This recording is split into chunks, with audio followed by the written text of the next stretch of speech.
Hello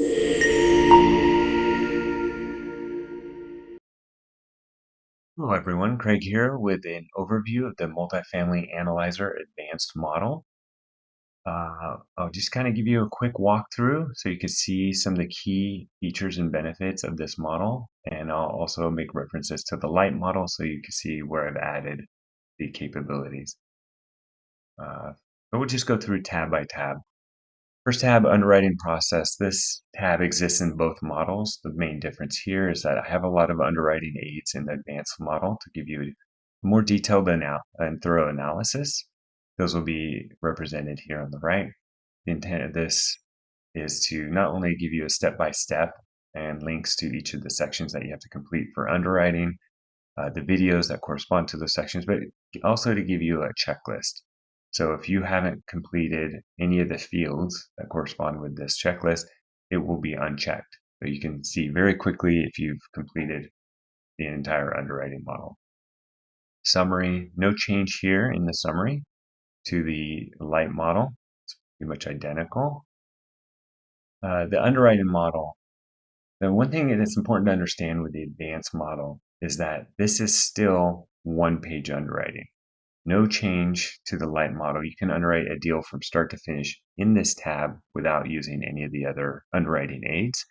I highly recommend using the aids as they give you a lot of visibility and additional analysis to understand the performance of your asset.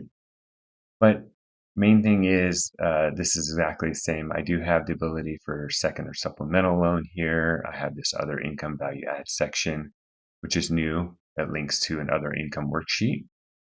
And then I do have some underwriting notes that I can toggle on and take my notes to keep track. In the unit mix section, if I choose to map my rent roll into this model, you'll get some nice indicators. So you can see how the lease tradeouts have been performing by unit type for the last 30, 60, 90 days, and min-max 1-year turnover and vacancy. Very helpful when trying to set my rent and renovation strategy. And then the last big change is really this other income value add line, where I could toggle this on and off, and it pulls from my other income worksheet.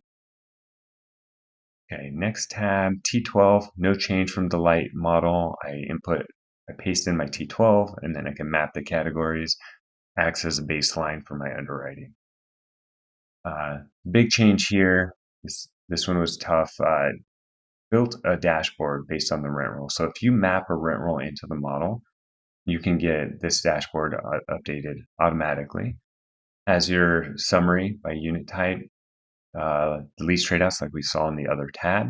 And once you've mapped the rent roll and if you're satisfied with the breakout, you can populate unit mix, and it literally copies these values and puts it into your underwriting model. So you don't have to fill out that unit mix section manually.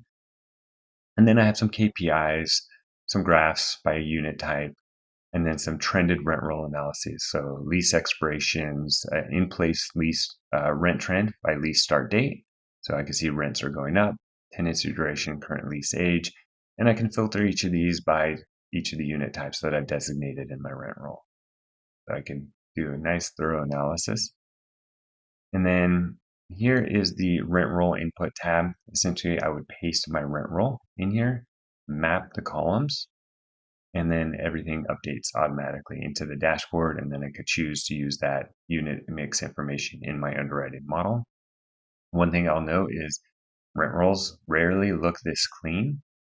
So I have also built another tool here where I can take a multi-row rent roll or even a single row rent roll that's poorly formatted, and it will clean it up for me. So this is a multi-row rent roll. The output looks something like this, where now I can just delete the additional header rows, and then I could copy this and paste it directly into my rent roll mapping table.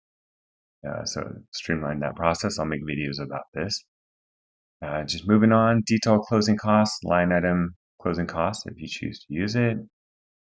Repair detail.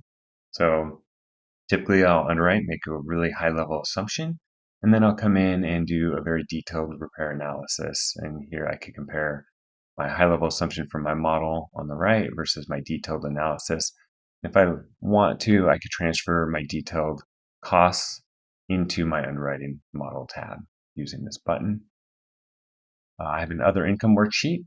So one of the great ways to add value at a property is other income. So I can model out other income value add based on installation start, the complete month, when we're going to start collecting revenue, how much it costs per unit, and it calculates my ROI. And it, based on your dates, it'll basically roll that on linearly, the income linearly. You can see that down below if you like. But the nice thing is it calculates my 1-year ROI, but also using the cap rates in my model, it could calculate the actual value creation at the property. So in this case, $40 a month per unit creates $1.6 million in value for the property at this cap rate. Very cool. Rent comps. Here I can put in some rent comp data from apartments.com or Rent Cafe or a CoStar report.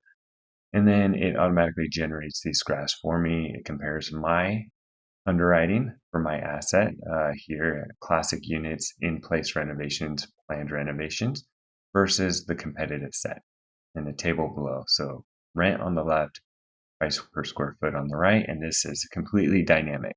Depending on what you're underwriting and what comps you're comparing against, it'll create this all automatically. Here's a look at the 2-bedroom. And then GPR logic, no change to this tab. Exactly the same as the LITE model.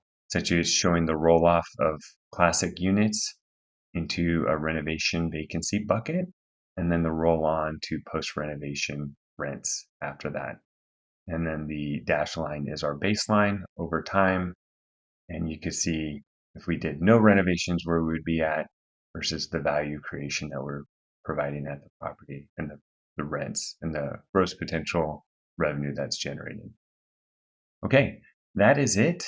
Look to the other videos for this advanced model for really detailed explanations on how they work and how to perform the analysis in each of the tabs. Thanks for watching.